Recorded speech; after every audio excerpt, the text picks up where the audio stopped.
Marcelo. Marcelo, un gusto, buenas tardes, qué placer que estés con nosotros en el panel de la defensa.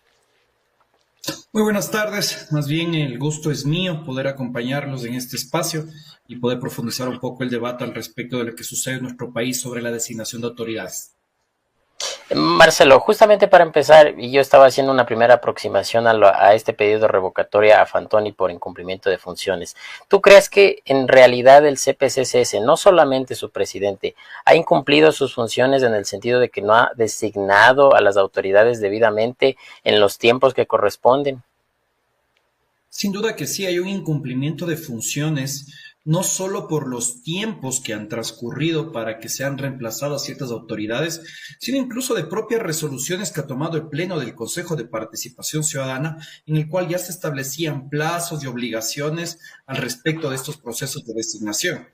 Yo creo que también hay que comprender que la responsabilidad no recae únicamente, en este caso, en el presidente del Consejo de Participación Ciudadana y Control Social, sino en todos los consejeros que a través de su acción u omisión han permitido que este incumplimiento de designación de autoridades se configure.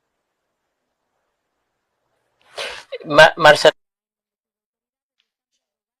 en torno al tema de la designación de los titulares de la judicatura, el envío de las ternas. Este proceso inició en diciembre con el exhorto público del CPCCS a las fuentes delegantes para que envíen a los nombres de sus postulantes hasta finales de ese mes, y hemos visto cómo se ha extendido hasta julio de este año. Entonces, detrás de eso, además de quizá una omisión de las autoridades, ¿qué más puede haber? Tal vez ha habido una estrategia para poner al mismo señor Godoy en el puesto que tiene ahora, digamos, en la judicatura. A ver, en esto hay que ser súper claro. El Consejo de Participación Ciudadana, a través de su presidente, está mintiendo al país. ¿Y a qué me refiero con esto? No se requiere o no se requería el envío de todas las ternas para dar paso al proceso de selección de vocales del Consejo de la Judicatura. El 29 de diciembre pasado, la Corte Nacional de Justicia, la Asamblea Nacional, la Fiscalía General del Estado y la Defensoría del Pueblo ya habían enviado sus ternas. El único que no mandaba era la función ejecutiva. Desde ese momento, el Consejo de Participación Ciudadana podía empezar con la designación de cada uno de los vocales, llenando aquellos vacíos que hay que llenar y reemplazando aquellos vocales que había que reemplazar. El único vocal que potencialmente no se habría podido reemplazar habría sido Solanda Goyes, que es la representante del Ejecutivo en la Judicatura. Le mienten al país diciendo que es necesario tener todas las ternas para avanzar con la renovación del Consejo de la Judicatura, y la norma no señala esto. Es más, a finales de febrero, el Consejo de Participación Ciudadana y Control Social resolvió en el Pleno exhortar nuevamente a la función ejecutiva para que envíe su terna, y si es que en el plazo de 10 días esto no se hacía, iba a proceder con la renovación del Consejo de la Judicatura con los documentos que ellos tenían. Han pasado más de 5 meses y no lo han hecho. Entonces veamos cómo el mismo Consejo de Participación Ciudadana incumple con sus propias normas. Con los documentos que ellos ya tienen podrían avanzar con la renovación. No lo hacen. ¿Incumplen de qué otra forma, Álvaro? El reglamento para la designación del Consejo de la Judicatura es claro y señala que los perfiles de los miembros de las ternas solo pueden ser rechazados por el equipo técnico, es decir, por la comisión que designa en este caso a quienes cumplen o no cumplen con los requisitos.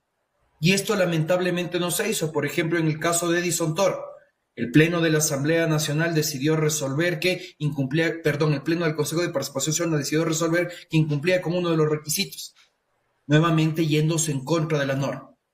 Yo creo que estos dos aspectos en específico, Álvaro, ponen en evidencia que existe una acción articulada entre la función ejecutiva y el Consejo de Participación Ciudadana y Control Social, no solo para no renovar la judicatura, sino también probablemente para dar continuidad al actual presidente de la judicatura, Mario Godoy, al frente de esta institución. En la Asamblea Nacional también hubo un incidente respecto de que la terna que había sido originalmente designada en el periodo anterior con los asambleístas de mayoría oficialista, básicamente la anularon y pusieron a nuevos postulantes para esa terna. Entonces, eso también, digamos, abona a esta cadena de ilegalidades que tú nos mencionas. Por supuesto, es que esto, mira, lo que se buscaba que era que el Ejecutivo no mande su terna de la judicatura hasta tener certeza de dos cosas, de que podía ser reelecto y adicionalmente que tenga el control del legislativo. Ya teniendo el control del legislativo, lo que hizo, que nunca se había visto en la práctica legislativa, es pues revocar la resolución que había tomado la pasada Asamblea Nacional, tomar una nueva con nuevos integrantes para ahora sí integrar la judicatura. Y para colmo lo hacen mal, porque debes haber visto ya que uno de los miembros de la terna tuvo que renunciar porque tiene una relación, en este caso, de consanguinidad con uno de los asambleístas de la actual periodo legislativo, lo cual podría configurar un posible conflicto de intereses. Entonces, veamos cómo no solo que irrumpen con la ley, que transgreden la ley, sino que adicionalmente lo hacen mal y que nuevamente se sigue torpedeando y retrasando el proceso.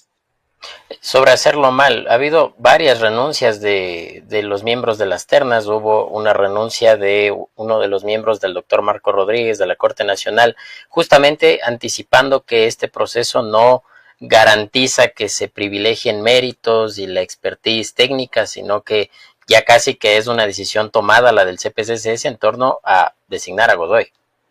Es que aquí hay que ser claros. Hay que recordar que en el proceso de designación, quien encabece la terna de la Corte Nacional de Justicia es el que está de una u otra manera, pues, más orientado, más destinado a presidir la judicatura.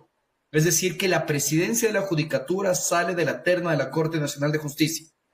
Y si es que a través de estas influencias indirectas del gobierno se logró sacar a Edison Toro de la terna de la Corte Nacional de Justicia, incluir a Mario Godoy, actual presidente de la Corte Nacional de Justicia, creo que la sospecha, la duda, la suspicacia que tiene el doctor Rodríguez de cara a quién va a integrar, en este caso la presidencia de la Judicatura, es completamente válida y por eso su renuncia, no prestarse para un proceso viciado. Y ojo, que hace instantes, y te lo acabo de enviar a tu chat, Álvaro, hace instantes uno de los miembros de la terna del Ejecutivo también acaba de renunciar, porque resulta que tiene una relación con una asambleísta, en ese caso con Sade Fritzsche. Entonces, ¿a qué está jugando el Ejecutivo?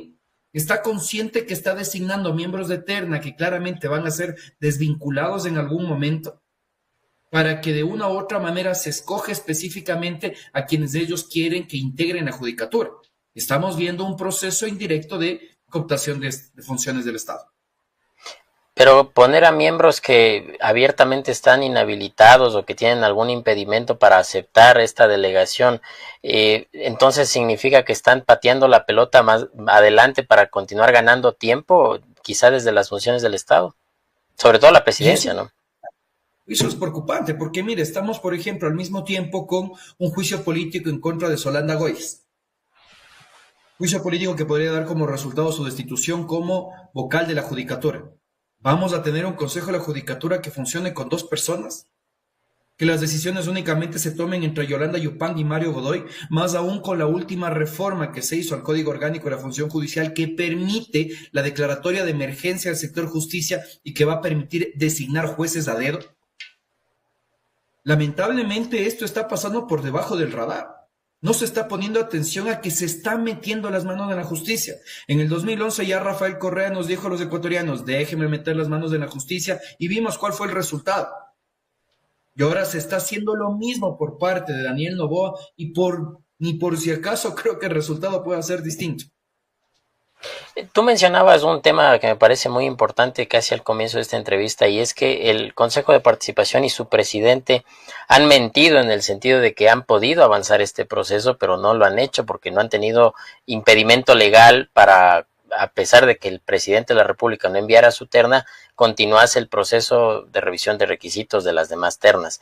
Entonces, ¿se podría haber generado tal vez una renovación parcial de algunas vocalías o directamente no se podía hacer eso? Se podía hacer, el reglamento lo permite. Hay una interpretación errónea por parte de la coordinación jurídica del Consejo de Participación Ciudadana, así como también del presidente del Consejo indicando que no puede avanzar. Y el pretexto ni siquiera está basado en la norma, está basado en un tema operativo. Que si es que ellos realizan una renovación parcial, tendrían que convocar, por ejemplo, ahorita a una veeduría para que pueda vigilar el proceso de la renovación de las ternas que existen, que están completas, y posteriormente otra veeduría cuando, por ejemplo, el presidente envíe o complete su terna. Pero date cuenta, Álvaro, cómo estamos supeditando la integración de una institución que podría integrarse de manera mucho más adecuada bajo el pretexto de que es que no queremos convocar dos veedurías, es que no queremos constituir varias comisiones técnicas. Es una desfachatez lo que está pasando, Álvaro. Y recordemos que, ojo, nos están diciendo que están avanzando con los procesos de designación. Fiscalía nos habían dicho que se iba a convocar en un plazo de 30 días desde la renuncia de Diana Salazar, que es lo que determina el Código Orgánico de la Función Judicial. Han pasado prácticamente 3 meses y no lo han hecho. Defensor del Pueblo va más de 5 años prorrogado en funciones y ni siquiera tienen intención de continuar con el proceso. La primera renovación parcial del Consejo Nacional Electoral está pendiente la realización de la fase de oposición, tampoco avanza. El Tribunal Contencioso Electoral es claro que hubo un acuerdo entre el Pleno del Consejo, así como también el Ejecutivo, para no dar paso con la renovación de los actuales jueces del Tribunal Contencioso Electoral, porque se hizo una reforma al Código de la Democracia para que ellos no sean reemplazados y que más bien se prorroguen en funciones. Entonces, creo yo que es completamente válido el hecho de aseverar que hay un incumplimiento de funciones por el Consejo de Participación Ciudadana al respecto a la designación de todas las autoridades de control a su cargo. ¿Cabe entonces la revocatoria de mandato a Fantoni bajo estas consideraciones? Sin duda que cabe, pero yo creo que no es el único mecanismo que tiene que implementarse. La Asamblea Nacional tiene una obligación de no solo legislar, sino también fiscalizar. La Asamblea Nacional tiene la obligación de poder vigilar que las autoridades del país estén cumpliendo con sus funciones. Y creo que es importante que la Asamblea Nacional inicie este proceso de fiscalización, pero creo que es claro por qué no lo hace. Porque si existe un contubernio entre el oficialismo, que es el mismo que controla a la Asamblea Nacional, difícilmente un proceso de fiscalización va a prosperar. La Contraloría General también tendría que identificar posibles incumplimientos, no lo hace. Y si es que el día de mañana, Álvaro, y perdón que sea tan pesimista, tú presentas una acción de cumplimiento al respecto de esta inobservancia que ha tenido el Consejo de Participación Ciudadana sobre sus propias resoluciones, seguramente el Consejo de la Judicatura va a influir para que esta acción de incumplimiento no tenga un buen término, un buen fin. Lamentablemente estamos en un estado en el cual este proceso de cooptación de funciones hace que la fiscalización y el cumplimiento de la norma sea algo que muy difícil se dé. Al término del periodo anterior hubo el juicio político a Mario Godoy, que no prosperó justamente en la Comisión de Fiscalización, y para entonces el gobierno ni siquiera controlaba en su totalidad a la Asamblea Nacional. Sin embargo, ese juicio ni siquiera pasó a la etapa de presentación de pruebas de cargo y descargo, directamente lo archivaron. Entonces esa es una señal de que se ha blindado al señor Godoy ya, digamos, desde esa época, ¿no?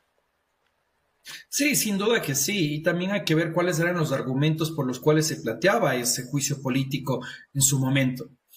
Sin duda estamos frente a un proceso de fragilidad institucional con mayorías móviles, en el que una asamblea pasada tenía el control de la revolución ciudadana y pues ahora en cambio tenemos el control del gobierno. Habrá que ver cómo fichas como el Consejo de la Judicatura, la Contraloría terminan ahora actuando con base a la nueva mayoría oficialista. Y eso pone en evidencia la fragilidad institucional que tiene el Estado ecuatoriano. Tú no tienes instituciones independientes, tienen instituciones que se adscriben al gobierno de turno.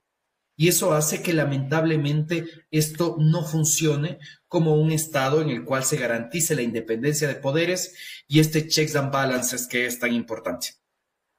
Yo recuerdo también, y ya para ir cerrando un poco la entrevista, que tú estabas junto a Paulo Caña y otros miembros de la sociedad civil dirigiendo esta iniciativa de esta especie de comité de la sociedad civil, de la ciudadanía, para controlar el concurso de fiscalía y ver cómo avanzaba. ¿Ha habido alguna novedad respecto a ese concurso, más allá de lo que ya nos comentaste hace un momento? Así es. Fundación Ciudad de Desarrollo es uno de los miembros de la Comisión Cívica de Vigilancia al concurso de fiscal. Hay un total de 10 miembros entre gremios periodísticos, de abogados y la academia. Pero es curioso lo que te voy a comentar. El trabajo de la comisión se ha visto relativamente detenido, un poco lento, porque requiere del avance del Consejo de Participación Ciudadana y Control Social, porque lo que está haciendo la comisión es un concurso paralelo. Al mismo tiempo que va avanzando el Consejo de Participación Ciudadana, va avanzando el trabajo de la comisión, pero si no avanza el trabajo del Consejo, nosotros poco o nada podemos hacer. Y lo que estamos haciendo es emitir comunicados, boletines, de tal manera que se le recuerda al Consejo que es necesario seguir ciertos estándares internacionales, cumplir con la norma, pero sobre todo garantizar celeridad del proceso, algo que claramente, al parecer, no es del interés del Consejo de Participación Ciudadana. Ya como última pregunta, Marcelo, ¿qué le espera, digamos, al sistema judicial en caso de que Godoy sea ratificado en este cargo para un periodo de 6 años a cargo de la judicatura? Bueno, yo creo que es claro que independencia no va a existir. Creo que los movimientos que se han hecho en la terna de la Asamblea Nacional, en la terna de la Corte Nacional de Justicia y la terna del Ejecutivo, al menos garantiza tener 3 de 5 votos para el gobierno y con eso tener mayoría. Pero también recordemos algo. Hay una terna que provenía de la Fiscalía que estaba siendo presidida por Diana Salazar, actual embajadora del gobierno en Argentina. Entonces yo también dudaría de la independencia de esa terna. La única terna que, ojo, tampoco digo que sea independiente, es la terna de la Defensoría Pública que aparece en los chats de la Liga Azul. Yo no dejaría de lado que tras el avance del proceso de investigación en la Fiscalía, pues eso dé como resultado que también se modifique la terna de la Defensoría Pública y que de esta forma el gobierno no solo tenga el un voto que le corresponde a la función ejecutiva, sino que tenga 5 de los 5 votos. Perfecto, Marcelo, nos has aclarado muchísimo el panorama respecto de estos procesos de designación de autoridades en el CPCCS, siempre a las órdenes de la defensa para futuras consultas respecto a cualquier tema coyuntural. Muchísimas gracias, Álvaro. Que tengas una excelente tarde. Saludos a la audiencia.